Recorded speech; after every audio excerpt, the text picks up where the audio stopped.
ਵਾਹਿਗੁਰੂ ਜੀ ਕਾ ਖਾਲਸਾ ਵਾਹਿਗੁਰੂ ਜੀ ਕੀ ਫਤਿਹ। ਉਮੀਦ ਕਰਦਾ ਹਾਂ ਤੁਸੀਂ ਤੇ ਤੁਹਾਡਾ ਪਰਿਵਾਰ ਤੰਦਰੁਸਤ ਹੋਏਗਾ। ਅੱਜ ਆਪਾਂ ਗੱਲ ਕਰਾਂਗੇ IRCC ਦੇ ਵੈਬੀਨਾਰ ਦੇ ਰਿਗਾਰਡਿੰਗ, ਜਿਹੜਾ ਕਿ ਯੈਸਟਰਡੇ 14 ਜੁਲਾਈ ਨੂੰ ਹੋਇਆ ਹੈ। ਸੋ ਇਸ ਕੈਨੇਡਾ ਦੇ IRCC ਦੇ ਵੈਬੀਨਾਰ ਦੇ ਵਿੱਚ ਬਹੁਤ ਸਾਰੇ ਕੁਐਸਚਨਸ ਦਾ ਜਿਹੜਾ ਹੈ ਉਹ ਆਨਸਰ ਮਿਲਿਆ। ਪਲੱਸ ਇਹਦੇ ਨਾਲ ਅਸੀਂ ਦੇਖਿਆ ਕਿ ਕੀ ਨਵੇਂ ਅਪਡੇਸ਼ਨਸ ਐਂਡ ਕੀ ਨਵੀਆਂ ਜਿਹੜੇ ਰੂਲਸ ਨੇ ਜਾਂ ਇੰਪਲੀਮੈਂਟੇਸ਼ਨਸ ਨੇ ਜਾਂ ਫੀਡਬੈਕਸ ਨੇ IRCC ਨੇ ਦਿੱਤੇ ਹੈਗੇ ਨੇ। ਸੋ ਇਸ ਵੀਡੀਓ ਨੂੰ ਐਂਡ ਤੱਕ ਜ਼ਰੂਰ ਦੇਖਿਓ ਸੋ ਦੈਟ ਤੁਹਾਡੇ ਕੁਐਸਚਨਸ ਦਾ ਜਿਹੜਾ ਆਨਸਰ ਹੈ ਉਹ ਤੁਹਾਨੂੰ ਮਿਲ ਪਾਏ। ਐਂਡ ਤੱਕ ਦੇਖਣ ਲਈ ਇਸ ਲਈ ਜ਼ਰੂਰੀ ਹੈ, ਹੋ ਸਕਦਾ ਤੁਹਾਡਾ ਜਿਹੜਾ ਕੁਐਸਚਨ ਹੈ ਉਹ ਐਂਡ ਵਿੱਚ ਡਿਸਕਸ ਹੋਵੇ। ਸੋ ਪੂਰੀ ਵੀਡੀਓ ਨੂੰ ਕੰਪਲੀਟ ਤੱਕ ਜ਼ਰੂਰ ਦੇਖਿਓ। ਸੋ ਇਹਦੇ 'ਚ ਆਪਾਂ ਡਿਸਕਸ ਕਰਾਂਗੇ ਪੁਆਇੰਟ ਬਾਏ ਪੁਆਇੰਟ ਕਿ ਕਿਹੜੇ ਪੈਰਾਮੀਟਰਸ ਡਿਸਕਸ ਹੋਏ IRCC ਦੇ ਵੈਬੀਨਾਰ ਦੇ ਵਿੱਚ। ਸਭ ਤੋਂ ਜਿਹੜਾ ਫਸਟ ਪੁਆਇੰਟ ਜਿਹੜਾ ਸੀਗਾ 5 ਜੁਲਾਈ ਤੋਂ ਜਿਹੜੇ ਜਿਨ੍ਹਾਂ ਨੇ ਦੋਨੋਂ ਵੈਕਸੀਨੇਸ਼ਨ ਦੀ ਡੋਜ਼ਿਸ ਲਗਾਈਆਂ ਹੋਈਆਂ ਨੇ ਉਹ ਟਰੈਵਲ ਕਰ ਸਕਦੇ ਨੇ। ਸੋ ਉਹਨਾਂ ਨੇ ਕਿਹਾ ਕਿ ਪਲੈਨਿੰਗ ਜਿਹੜੇ ਕਰ ਰਹੇ ਨੇ ਕੈਨੇਡਾ ਟਰੈਵਲ ਕਰਨ ਦੀਆਂ, ਅਤੇ ਉਹਦੇ ਵਿੱਚ direct flight as of now ਨਹੀਂ ਹੈ ਇੰਡੀਆ ਤੋਂ। ਅਤੇ ਉਹ ਉਸ ਤੋਂ ਇਲਾਵਾ ਜਿਹੜੇ ਵੀ ਲੋਕ ਜਾਣਾ ਚਾਹੁੰਦੇ ਨੇ ਜਿਨ੍ਹਾਂ ਨੇ ਦੋਨੋਂ ਡੋਜ਼ਿਸ ਲਗਵਾਈਆਂ ਨੇ ਉਹ ਕਿਵੇਂ ਟਰੈਵਲ ਕਰ ਸਕਦੇ ਨੇ। ਅਲੋਂਗ ਵਿਦ ਦੈਟ ਉਹਨਾਂ ਨੇ ਦੱਸਿਆ ਕਿ ਜਿਹੜਾ ਵੀ ਇਮੀਡੀਏਟ ਫੈਮਿਲੀ ਮੈਂਬਰ ਹੈ ਅਗਰ ਉਹ ਨਾਲ ਟਰੈਵਲ ਕਰਨਾ ਚਾਹੁੰਦਾ ਹੈ ਤਾਂ ਉਹ ਐਜ਼ ਆਫ ਨਾਓ ਅਲਾਊਡ ਨਹੀਂ ਹੈ। ਕੋਈ ਵੀ ਇਮੀਡੀਏਟ ਫੈਮਿਲੀ ਮੈਂਬਰ ਸਟੂਡੈਂਟ ਦੇ ਨਾਲ ਨਹੀਂ ਟਰੈਵਲ ਕਰ ਸਕਦਾ। Next is document Ki require ਰਹਿਣਗੇ ਟਰੈਵਲ ਦੇ ਰਿਗਾਰਡਿੰਗ, ਕਿ ਤੁਸੀਂ ਬਿਫੋਰ ਟਰੈਵਲ ਕਿਹੜੇ ਡਾਕੂਮੈਂਟ ਜਿਹੜੇ ਨੇ ਉਹ ਦੇਣੇ ਹੈਗੇ ਨੇ ਜਾਂ ਨਾਲ ਕੈਰੀ ਕਰਨੇ ਹੈਗੇ ਨੇ। Then processing time, that lady clearly mentioned ਕਿ ਜਿਹੜਾ ਪ੍ਰੋਸੈਸਿੰਗ ਟਾਈਮ ਹੈ ਜੋ ਵੀ ਉਹਨਾਂ ਦੀ ਵੈਬਸਾਈਟ 'ਤੇ ਮੈਂਸ਼ਨਡ ਹੈ ਉਹਨੂੰ ਨਾ ਕੰਸੀਡਰ ਕੀਤਾ ਜਾਵੇ। ਬਿਕੋਜ਼ ਵੈਬਸਾਈਟ ਤੋਂ ਜਿਹੜਾ ਮੈਂਸ਼ਨ ਟਾਈਮ ਹੈ ਉਸ ਤੋਂ ਜ਼ਿਆਦਾ ਟਾਈਮ ਲੱਗ ਸਕਦਾ ਹੈ, ਬਿਕੋਜ਼ ਜਿਹੜਾ ਐਪਲੀਕੇਸ਼ਨ ਦਾ ਰਸ਼ ਹੈ ਕੈਨੇਡਾ ਹਾਈ ਕਮਿਸ਼ਨ ਕੋਲ ਉਹ ਜ਼ਿਆਦਾ ਹੈ। ਨੈਕਸਟ ਉਹਨਾਂ ਨੇ ਦੱਸਿਆ ਕਿ SDS ਔਰ ਨੋਨ SDS ਦੇ ਵਿੱਚ ਡਿਫਰੈਂਸ਼ੀਏਟ ਕੀਤਾ ਕਿ SDS ਐਪਲੀਕੇਸ਼ਨ ਨੂੰ ਔਰ ਨੋਨ SDS ਨੂੰ ਉਹ ਕਿਸ ਤਰੀਕੇ ਨਾਲ ਦੇਖਦੇ ਹੈਗੇ ਨੇ। ਐਂਡ ਇਹਦੇ ਵਿੱਚ ਦੇਖਿਆ ਕਿ ਬਹੁਤ ਇੱਕ ਇੰਪੋਰਟੈਂਟ ਜਿਹੜਾ ਹੈ ਉਹ ਜਿਹੜਾ ਮੈਟਰ ਜਿਹੜਾ ਡਿਸਕਸ਼ਨ ਰਹੀ ਹੈ, ਜਿਹੜਾ ਉਹਨੇ ਆਪਣੇ ਵੱਲੋਂ ਫੀਡਬੈਕ ਜਾਂ ਕਨਵੇ ਕੀਤਾ, ਉਹ ਲੈਟਰ ਆਫ ਐਕਸਪਲੇਨੇਸ਼ਨ ਔਰ SOP ਨੂੰ ਦਿੱਤਾ ਹੈਗਾ ਹੈ। She said कि I strongly give emphasis on statement of purpose or letter of explanation कि although it's not mandatory for SDS application कि तुसी SOP लगाओ, but she said कि ਅਸੀਂ ਜਿਹੜਾ ਇਮੀਗ੍ਰੇਸ਼ਨ ਆਫਿਸਰ ਹੈ ਇਹ ਇੱਕ ਬਹੁਤ ਜਿਹੜਾ ਹੈ ਉਹ ਗਹਿਰਾਈ ਨਾਲ ਉਸ ਐਪਲੀਕੇਸ਼ਨ ਨੂੰ ਦੇਖੇਗਾ, ਉਸ SOP ਨੂੰ ਦੇਖੇਗਾ ਤੁਹਾਡਾ ਡਿਸੀਜ਼ਨ ਜਿਹੜਾ ਹੈ ਦੇਣ ਤੋਂ ਪਹਿਲਾਂ। ਐਂਡ ਉਹਨਾਂ ਨੇ ਕਿਹਾ ਕਿ SOP ਦੇ ਰਿਗਾਰਡਿੰਗ ਕਿ SOP most of the applications ਦੇ ਵਿੱਚ ਉਹਨਾਂ ਨੇ ਦੇਖਿਆ ਕਿ ਉਹ ਕਹਿੰਦੇ ਨੇ ਕਿ ਮਿਸਿੰਗ ਹੁੰਦੀ ਹੈ। ਔਰ ਉਹਨਾਂ ਨੇ ਇਹ ਵੀ ਕਿਹਾ ਕਿ SOP ਜਿਹੜੀ ਹੈਗੀ ਹੈ ਜ਼ਿਆਦਾਤਰ ਕੱਟ ਕਾਪੀ ਪੇਸਟ SOP ਬੱਚਿਆਂ ਦੀ ਐਪਲੀਕੇਸ਼ਨ 'ਤੇ ਲਗਾਈਆਂ ਗਈਆਂ ਨੇ, ਜੋ ਕਿ ਤੁਹਾਡੇ ਜਿਹੜਾ ਡਿਸੀਜ਼ਨ ਹੈ ਐਪਲੀਕੇਸ਼ਨ ਦਾ SOP ਅੱਛੀ ਨਹੀਂ ਉਸ ਐਪਲੀਕੇਸ਼ਨ ਦੇ ਵਿੱਚ ਗਈ ਹੋਈ ਤਾਂ ਤੁਹਾਡਾ ਜਿਹੜਾ ਰਿਜ਼ਲਟ ਹੈ ਉਹਨੂੰ ਡੈਫੀਨੇਟਲੀ ਉਹ ਇੰਪੈਕਟ ਕਰੇਗੀ। ਸ਼ੀ ਕਲੀਅਰਲੀ ਸੈਡ ਕਿ ਤੁਹਾਡਾ ਇੱਕ ਪ੍ਰੋਗਰੈਸ਼ਨ ਜਿਹੜਾ ਹੈ ਪਲਾਨ ਆਫ ਸਟੱਡੀ ਉਹਦੇ ਵਿੱਚ ਦਿਖਣਾ ਚਾਹੀਦਾ ਹੈ। ਔਰ ਅਗਰ ਕਿਸੇ ਬੱਚੇ ਦਾ ਗੈਪ ਹੈ ਸਟੱਡੀ ਦੇ ਵਿੱਚ ਤਾਂ ਉਹਦੀ SOP 'ਚ ਜਸਟੀਫਾਈ ਹੋਣਾ ਚਾਹੀਦਾ ਹੈ ਕਿ ਇੰਨੇ ਗੈਪ ਤੋਂ ਬਾਅਦ ਉਹ ਬੱਚਾ ਸਟੱਡੀ ਕਰਨ ਕਿਉਂ ਜਾ ਰਿਹਾ ਹੈ ਅਤੇ ਉਹ ਸਟੱਡੀ ਕਰਕੇ ਉਹਨੂੰ ਕੀ ਅੱਗੇ ਬੈਨੀਫਿਟ ਮਿਲੇਗਾ। ਸੋ ਬਹੁਤ ਹੀ ਜਿਹੜਾ ਹੈ ਇੱਕ ਵਾਈਟਲ ਰੋਲ ਪਲੇ ਕਰੇਗੀ SOP ਕੈਨੇਡਾ ਵੀਜ਼ਾ ਐਪਲੀਕੇਸ਼ਨ ਦੇ ਵਿੱਚ, ਕੈਨੇਡਾ ਸਟੂਡੈਂਟ ਵੀਜ਼ਾ ਐਪਲੀਕੇਸ਼ਨ ਦੇ ਵਿੱਚ। ਤਾਂ ਇਹਨੂੰ ਕਿਸੇ ਵੀ ਤਰ੍ਹਾਂ ਦੇ ਨਾਲ ਨਜ਼ਰਅੰਦਾਜ਼ ਨਹੀਂ ਕਰ ਸਕਦੇ ਆਪਾਂ। ਇਸੀ ਚੀਜ਼ ਨੂੰ ਦੇਖਦੇ ਹੋਏ ਅਸੀਂ ਇਹਦੇ SOP ਦੇ ਰਿਗਾਰਡਿੰਗ ਹੀ ਐਪੀਸੋਡ ਜਿਹੜੇ ਨੇ ਉਹ ਸ਼ੁਰੂ ਕੀਤੇ ਨੇ ਕਿ how to write a perfect SOP ਔਰ SOP ਦੇ ਵਿੱਚ ਕੀ ਹੋਣਾ ਚਾਹੀਦਾ ਹੈ।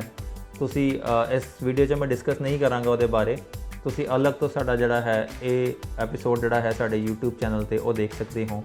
ਜਿਹਦਾ ਕਿ ਪਾਰਟ 1 ਆਲਰੇਡੀ ਆਪਾਂ ਰਿਲੀਜ਼ ਕਰ ਚੁੱਕੇ ਹਾਂ। ਔਰ ਆਉਣ ਵਾਲੇ ਦਿਨਾਂ ਵਿੱਚ ਇਹਦੇ ਫਰਦਰ ਅਸੀਂ ਜਿਹੜੇ ਨੇ ਉਹ ਐਪੀਸੋਡ ਤੁਹਾਨੂੰ ਦੱਸਾਂਗੇ ਕਿ SOP ਕਿਉਂ ਇੰਪੋਰਟੈਂਟ ਹੈ ਔਰ ਕਿਹੋ ਜਿਹੀ SOP ਤੁਹਾਡੀ ਐਪਲੀਕੇਸ਼ਨ 'ਚ ਹੋਣੀ ਚਾਹੀਦੀ ਹੈ ਕਿ ਤੁਹਾਡਾ ਜਿਹੜਾ ਐਪਲੀਕੇਸ਼ਨ ਹੈ ਉਹ ਵੀਜ਼ਾ ਦੇ ਵਿੱਚ ਕਨਵਰਟ ਹੋਵੇ। ਇਹਦੇ ਨਾਲ ਵੈਬੀਨਾਰ ਦੇ ਵਿੱਚ ਅਪਫਰੰਟ ਮੈਡੀਕਲ ਦੇ ਉੱਤੇ ਡਿਸਕਸ਼ਨ ਹੋਈ ਕਿ ਸਟੂਡੈਂਟ ਵੀਜ਼ਾ ਐਪਲੀਕੇਸ਼ਨ ਦੇ ਵਿੱਚ ਅਪਫਰੰਟ ਮੈਡੀਕਲ ਬਹੁਤ ਹੀ ਇੰਪੋਰਟੈਂਟ ਰੋਲ ਪਲੇ ਕਰਦੇ ਨੇ। ਅਗਰ ਤੁਸੀਂ ਆਪਣੀ ਐਪਲੀਕੇਸ਼ਨ ਦੇ ਵਿੱਚ ਅਪਫਰੰਟ ਮੈਡੀਕਲ ਨਹੀਂ ਲਗਾਇਆ ਹੋਇਆ ਤਾਂ ਅਗਰ ਤੁਸੀਂ ਉਹਨੂੰ ਲੇਟਰਲੀ ਵੈਬ ਫਾਰਮ ਥਰੂ ਰੇਜ਼ ਕਰਦੇ ਹੋ ਤਾਂ ਤੁਹਾਡੀ ਐਪਲੀਕੇਸ਼ਨ ਦੇ ਵਿੱਚ ਡਿਲੇ ਡੈਫੀਨੇਟਲੀ ਆ ਸਕਦਾ ਹੈ। ਔਰ ਅਗਰ ਇੱਕ SDS ਐਪਲੀਕੇਸ਼ਨ ਵੀ ਵਿਦਆਊਟ ਮੈਡੀਕਲ ਸਬਮਿਟ ਹੁੰਦੀ ਹੈ ਤਾਂ ਉਹ ਨੌਨ SDS ਕੈਟਾਗਰੀ ਦੇ ਵਿੱਚ ਟ੍ਰੀਟ ਹੁੰਦੀ ਹੈ। ਜੀ ਹਾਂ, ਸੋ ਇਹਨੂੰ ਧਿਆਨ ਰੱਖੋ ਕਿ ਜਦੋਂ ਵੀ ਤੁਸੀਂ ਇੱਕ ਐਪਲੀਕੇਸ਼ਨ ਸਬਮਿਟ ਕਰ ਰਹੇ ਹੋ, ਖਾਸ ਕਰਕੇ ਆਈਦਰ ਉਹ SDS ਐਪਲੀਕੇਸ਼ਨ ਹੈ ਤਾਂ ਉਹਦੇ ਵਿੱਚ ਜਿਹੜਾ ਮੈਡੀਕਲ ਹੈ ਉਹ ਜ਼ਰੂਰ ਜਿਹੜਾ ਹੈ ਤੁਹਾਡਾ ਗਿਆ ਹੋਵੇ। ਇਸ ਤੋਂ ਬਾਅਦ ਉਹਨਾਂ ਨੇ ਡਿਸਕਸ ਕੀਤਾ ਪੋਸਟ ਗ੍ਰੈਜੂਏਟ ਵਰਕ ਪਰਮਿਟ ਦੇ ਉੱਤੇ, ਬੜੀ ਕਲੈਰਿਟੀ ਦਿੱਤੀ ਇਹਦੇ ਉੱਪਰ ਕਿ ਜਿਹੜੇ ਵੀ ਸਟੂਡੈਂਟਸ ਆਨਲਾਈਨ ਸਟੱਡੀ ਕਰ ਰਹੇ ਨੇ 31 ਆਫ ਦਸੰਬਰ 2021 ਤੱਕ, ਅਗਰ ਉਹ ਆਪਣੀ ਸਟੱਡੀ ਜਿਹੜੀ ਹੈ ਉਹ ਆਨਲਾਈਨ ਕਰਦੇ ਨੇ ਤਾਂ ਵੀ ਉਹ ਐਲੀਜੀਬਲ ਹੋਣਗੇ ਪੋਸਟ ਗ੍ਰੈਜੂਏਟ ਵਰਕ ਪਰਮਿਟ ਦੇ ਲਈ। ਫॉर ਐਗਜ਼ਾਮਪਲ ਅਗਰ ਬੱਚਾ ਜਿਹੜਾ ਹੈ ਮੰਨ ਲਓ ਉਹਨੇ ਮਈ 2020 ਦੀ ਐਪਲੀਕੇਸ਼ਨ ਲਗਾਈ ਸੀ ਸਟੂਡੈਂਟ ਵੀਜ਼ਾ ਦੀ, ਕਿਸੇ ਕਾਰਨ ਉਹਦੀ ਐਪਲੀਕੇਸ਼ਨ ਰਿਫਿਊਜ਼ ਹੋ ਗਈ, ਬਟ ਐਪਲੀਕੇਸ਼ਨ ਲਗਾਉਣ ਤੋਂ ਬਾਅਦ ਉਸ ਬੱਚੇ ਨੇ ਜਿਹੜਾ ਹੈ ਉਹ ਆਨਲਾਈਨ ਕਲਾਸਿਸ ਸ਼ੁਰੂ ਕਰ ਦਿੱਤੀਆਂ ਲਗਾਉਣ ਦੀਆਂ ਐਂਡ ਉਹਦੀ ਐਪਲੀਕੇਸ਼ਨ ਰਿਫਿਊਜ਼ ਹੋ ਜਾਂਦੀ ਹੈ ਐਂਡ ਉਹ ਅਗਰ ਬੱਚਾ ਆਪਣਾ ਨੈਕਸਟ ਇਨਟੇਕ ਦੇ ਲਈ ਐਪਲੀਕੇਸ਼ਨ ਦੁਬਾਰਾ ਲਗਾਉਂਦਾ ਹੈ, ਆਈਦਰ ਉਹ ਸਤੰਬਰ 2020 ਸੀਗਾ ਜਾਂ ਜਨਵਰੀ 2021 ਸੀਗਾ, ਤੇ ਸੈਕੰਡ ਟਾਈਮ 'ਚ ਅਗਰ ਉਸ ਬੱਚੇ ਦੀ ਐਪਲੀਕੇਸ਼ਨ ਵੀਜ਼ਾ ਉਹਦਾ ਗ੍ਰਾਂਟ ਹੋ ਜਾਂਦਾ ਹੈ ਤਾਂ ਉਸ ਬੱਚੇ ਦਾ ਜਿਹੜਾ ਪੋਸਟ ਗ੍ਰੈਜੂਏਟ ਵਰਕ ਪਰਮਿਟ ਦਾ ਕੈਲਕੂਲੇਸ਼ਨ ਹੈ ਉਹ ਉਹਦਾ ਮਈ 2020 ਤੋਂ ਕਾਊਂਟ ਕੀਤਾ ਜਾਏਗਾ। Which is a very good point ਕਿ ਅਗਰ ਬੱਚਾ ਮਈ 2020 ਤੋਂ ਆਪਣੀ ਕਲਾਸਿਸ ਲਗਾ ਰਿਹਾ ਸੀਗਾ ਆਨਲਾਈਨ ਤਾਂ ਉਹਦਾ ਪੋਸਟ ਗ੍ਰੈਜੂਏਟ ਵਰਕ ਪਰਮਿਟ ਦੇ ਲਈ ਜਿਹੜਾ ਕੈਲਕੂਲੇਸ਼ਨ ਹੈ ਉਹ ਮਈ 2020 ਤੋਂ ਲੱਗੇਗਾ। तो ये बहुत ही एक चंगी गुड न्यूज़ है बच्चों ਲਈ और बहुत एक क्लीयर जी है वो इंडिकेशन है कैनेडियन हाई कमीशन तो कि जोड़े भी स्टूडेंट ऑनलाइन पढ़ रहे हैं उन्होंने वरी करने की कोई लोड़ नहीं है बिकॉज वो एलिजिबल होंगे पोस्ट ग्रैजुएट वर्क परमिट के लिए। ਇਹਦੇ ਨਾਲ ही उन्होंने दसिया कि ਜਿਹੜੀ भी एप्लीकेशन बिफोर 15 ऑफ मई तक कंप्लीट एप्लीकेशन जी है अगर वो तुसी लॉन्च की है तो बाय 6 ऑफ अगस्त ਉਹਦਾ ਜਿਹੜਾ आउटकम है ਉਹਦਾ ਜਿਹੜਾ रिजल्ट है वो हाई कमीशन ਤੁਹਾਨੂੰ ਜ਼ਰੂਰ देगा। 99.9% केसेस ਦੇ ਵਿੱਚ ਉਹਦਾ ਜਿਹੜਾ है एप्लीकेशन ਦਾ रिजल्ट ਤੁਹਾਨੂੰ मिल जाएगा। 0.1% अगर कुछ एक्स्ट्रा डॉक्यूमेंट्स रिक्वायर होंगे ने या अगर किसी बच्चे का मैडिकल एक्सपायर हो जाता है तो उस केस में हो सकता है कि ਉਹਦਾ रिजल्ट ਉਹਨੂੰ बाद ਵਿੱਚ मिले या आफ्टर सबमिशन ऑफ डॉक्यूमेंट्स मिले। ਆਪਾਂ देखते हाँ कि होर की रहा इस वैबीनार दे विच एक बहुत ही जड़ा है वो वैलिड एक क्वेश्चन पुट होया कि कुछ एप्लीकेशनस जिहड़ियां कि जिन्हां दा AIP भी आ चुका सीगा बट उस तो बाद भी आपां देखिया कि वो applications on later stage refused हो गई। उन्हां दे उत्ते उन्होंने जिहड़ी वीज़ा ऑफिसर सी that lady she stated that कि yes AIP is not a visa is not a granted visa. AIP तो बाद भी रिफ्यूज़ल असी दे सकते हैं एप्लीकेशन को इफ़ वी फाउंड कि वो एप्लीकेशन जी है वो जी इनफॉर्मेशन है वो अगर सानू इनकरैक्ट मिलती है। फॉर एग्जाम्पल जिवें आप देखा कि किसी बच्चे ने अगर एप्लीकेशन लगाई है लॉन्च की है स्टूडेंट वीज़ा की अगर उस एप्लीकेशन दे विच उन्हें अपने पेरेंट्स की जी है ITR मान लो उन्हें 4 लाख रुपया डिक्लेयर की है मदर की, 4 लाख फादर की डिक्लेयर की है, इन टोटलिटी 8 लाख की ITR डिक्लेयर की है और on demanding the document from the student कि सानू तुसीं ITR प्रोवाइड करो। जिवें कि कुछ देखिया आपां पिछे क्यूबैक के केसिस दे विच कि बच्चों नूं लैटरस आईयां ईमेल्स आईयां कि सानू तुसीं अपनी फाइनैंशियल सबमिट करो तो उस केस दे विच अगर तुहाडा हो एक्चुअल दे विच ITR की अमाउंट जिहड़ी सीगी वो जो वीज़ा फाइल दे टाइम तुसीं मैंशन की सी अगर वो सेम नहीं आती है या करैक्ट इनफॉर्मेशन जी है उन्हें मैच नहीं होंगी है तो उस केस दे विच हाई कमीशन जोड़ा है वो AIP जोड़ा है उन्होंने जोड़ा रिजैक्ट किया सीगा और वो रिजैक्ट कर भी सकते हैं अगर थोड़ी इनफॉर्मेशन नहीं करैक्ट होंगी है। तो ये एक बहुत ही उन्होंने इन शॉर्ट इनू कंक्लूड किया आंसर नू and she pass that question. उस तो बाद जोड़ा सीगा क्वेश्चन कि कुछ बच्चों के जोड़े सीगे वो वीज़ा ਇਨਵੈਲਿਡ ਸਟੇਟਸ ਆ ਰਿਹਾ ਸੀਗਾ ਜਾਂ ਡੀਐਕਟੀਵੇਟਡ ਸਟੇਟਸ ਆ ਰਿਹਾ ਸੀ। So on that she clearly states that ਕਿ before you travel to Canada ਤੁਹਾਨੂੰ ਜਿਹੜਾ ਹੈ ਆਪਣਾ ਵੀਜ਼ਾ ਉਹ ਐਕਟਿਵ ਕਰਵਾ ਕੇ ਹੀ ਤੁਹਾਨੂੰ ਟਰੈਵਲ ਕਰਨਾ ਹੈ। And for that you need to see your GC की कि ਉਹਦੇ ਵਿੱਚ ਤੁਹਾਡੇ ਕੋਈ ਰਿਕੁਆਇਰਮੈਂਟ ਤਾਂ ਨਹੀਂ ਆਈ ਹੋਈ ਹੈ। अगर नहीं आई है then you can send the email, और अगर कोई एडिशनल डॉक्यूमेंट रिक्वायर है लाइक मैडिकल एक्सपायर है या जो भी है तुसी ईमेल के थ्रू सेंड करके तुसी अपना वीज़ा एक्टिव करवा के ही तुसी ट्रैवल कर सकते हो। एंड ऑन द क्यूबैक एक बहुत ही वैलिड क्वेश्चन पूछा गया कि ਜਿਹੜੇ 10 कॉलेजेस ने क्यूबैक ਦੇ ਉਹਨਾਂ ਦਾ ਰਿਜ਼ਲਟ ਦਾ ਕੀ ਹੈ, ਉਹਨਾਂ ਦਾ ਰਿਜ਼ਲਟ ਕਦੋਂ ਤੱਕ ਆਏਗਾ। ਸੋ ਉਹਨਾਂ ਦੇ ਉੱਤੇ ਵੈਬੀਨਾਰ ਦੇ ਵਿੱਚ ਜਿਹੜਾ ਵੀਜ਼ਾ ਅਫਸਰ ਜਾਂ ਲੇਡੀ ਸੀ ਉਹਨਾਂ ਨੇ ਦੱਸਿਆ ਕਿ ਆਲ ਕਾਲਜਿਸ ਦੇ ਨਾਲ ਉਹਨਾਂ ਕਾਲਜਿਸ ਦਾ ਵੀ ਡਿਸੀਜ਼ਨ ਜਿਹੜਾ ਹੈ ਉਹ ਹਾਈ ਕਮਿਸ਼ਨ ਦੇਗੀ। ਹਾਊਐਵਰ ਉਹਨਾਂ ਨੇ ਇੰਨਾ ਕੋਈ ਡਿਟੇਲ 'ਚ ਨਹੀਂ ਦੱਸਿਆ ਕਿ ਕਦੋਂ ਤੱਕ ਐਪਲੀਕੇਸ਼ਨ ਦਾ ਰਿਜ਼ਲਟ ਆ ਪਾਏਗਾ, ਬਟ ਸੀ ਸੈਡ ਡੈਟ ਕਿ ਆਲ ਕਾਲਜਿਸ ਦੇ ਨਾਲ ਇਹਨਾਂ 10 ਕਾਲਜਿਸ ਦਾ ਰਿਜ਼ਲਟ ਵੀ ਜਿਹੜਾ ਹੈ ਉਹ ਸਟੂਡੈਂਟਸ ਨੂੰ ਦਿੱਤਾ ਜਾਏਗਾ। ਅਤੇ ਇਹਨਾਂ ਵਿੱਚੋਂ 10 ਕਾਲਜ ਦੇ ਵਿੱਚੋਂ ਕੋਈ ਵੀ ਕਾਲਜ ਜਿਹੜਾ ਹੈ ਉਹ ਸਸਪੈਂਡਡ ਨਹੀਂ ਹੈ, which is a very good news for all the students ਕਿ ਨਾਲ ਇਹਨਾਂ 10 ਕਾਲਜਿਸ ਦਾ ਰਿਜ਼ਲਟ ਵੀ ਜਿਹੜਾ ਹੈ ਉਹ ਸਟੂਡੈਂਟਸ ਨੂੰ ਦਿੱਤਾ ਜਾਏਗਾ। ਅਤੇ ਇਹਨਾਂ ਵਿੱਚੋਂ 10 ਕਾਲਜ ਦੇ ਵਿੱਚੋਂ ਕੋਈ ਵੀ ਕਾਲਜ ਜਿਹੜਾ ਹੈ ਉਹ ਸਸਪੈਂਡਡ ਨਹੀਂ ਹੈ, which is a very good news for all the students ਕਿ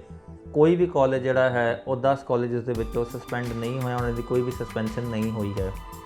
ਐਂਡ ਇੱਕ ਹੋਰ ਬੜਾ ਵੈਲਿਡ ਕੁਐਸਚਨ ਪੁੱਛਿਆ ਗਿਆ ਕਿ ਅਗਰ ਬੱਚੇ ਦਾ ਵੀਜ਼ਾ ਗ੍ਰਾਂਟ ਹੋ ਜਾਂਦਾ ਹੈ ਔਰ ਵੀਜ਼ਾ ਗ੍ਰਾਂਟ ਹੋਣ ਤੋਂ ਬਾਅਦ ਜਾਂ ਉਸ ਤੋਂ ਬਾਅਦ ਬੱਚੇ ਦਾ IELTS ਐਕਸਪਾਇਰ ਹੋ ਜਾਂਦਾ ਹੈ ਬਿਫੋਰ ਟਰੈਵਲ ਟੂ ਕੈਨੇਡਾ, ਅਤੇ ਕੀ ਉਹ ਬੱਚਾ ਐਕਸਪਾਇਰਡ TRF ਦੇ ਨਾਲ ਟਰੈਵਲ ਕਰ ਸਕਦਾ ਹੈ ਕੈਨੇਡਾ? ਉਹਨੂੰ ਏਅਰਪੋਰਟ ਦੇ ਉੱਤੇ ਜਾਂ ਇਮੀਗ੍ਰੇਸ਼ਨ ਦੇ ਵੱਲੋਂ ਕੋਈ ਦਿੱਕਤ ਤਾਂ ਨਹੀਂ ਕੀਤੀ ਜਾਏਗੀ? ਤਾਂ ਇਹਦੇ 'ਤੇ ਵੀ ਇਮੀਗ੍ਰੇਸ਼ਨ ਜਿਹੜੀ ਆਫਿਸਰ ਸੀ ਉਹਨਾਂ ਨੇ ਮੈਂਸ਼ਨ ਕੀਤਾ ਕਿ ਬੱਚਾ ਦਾ ਅਗਰ ਵੀਜ਼ਾ ਆ ਚੁੱਕਾ ਹੈ ਤਾਂ ਉਹਦੇ ਨਾਲ ਕੋਈ ਵੀ ਉਹਨੂੰ ਕੋਈ ਪ੍ਰੋਬਲਮ ਨਹੀਂ ਆਏਗੀ ਔਨ ਏਅਰਪੋਰਟ, ਉਹ ਐਕਸਪਾਇਰਡ TRF ਦੇ ਨਾਲ ਟਰੈਵਲ ਕਰ ਸਕਦਾ ਹੈ, which is a very good news and very positive news for all the students ਜਿਨ੍ਹਾਂ ਦਾ IELTS ਐਕਸਪਾਇਰ ਹੋ ਚੁੱਕਾ ਹੈ ਔਰ ਅਗਰ ਉਹ ਟਰੈਵਲ ਨਹੀਂ ਕੀਤੇ ਨੇ ਹਾਲੇ ਤੱਕ, ਅਗਰ ਉਹਨਾਂ ਦਾ ਵੀਜ਼ਾ ਗ੍ਰਾਂਟ ਹੋ ਚੁੱਕਾ ਹੈ। On asking the question for the Jain 2022 intake ਕਿ ਉਹਨਾਂ ਦੇ ਰਿਜ਼ਲਟਸ ਕਦੋਂ ਤੱਕ ਕਿੱਦਾਂ ਰਹਿਣਗੇ ਜਾਂ ਕਦੋਂ ਤੱਕ ਦੇਣਗੇ,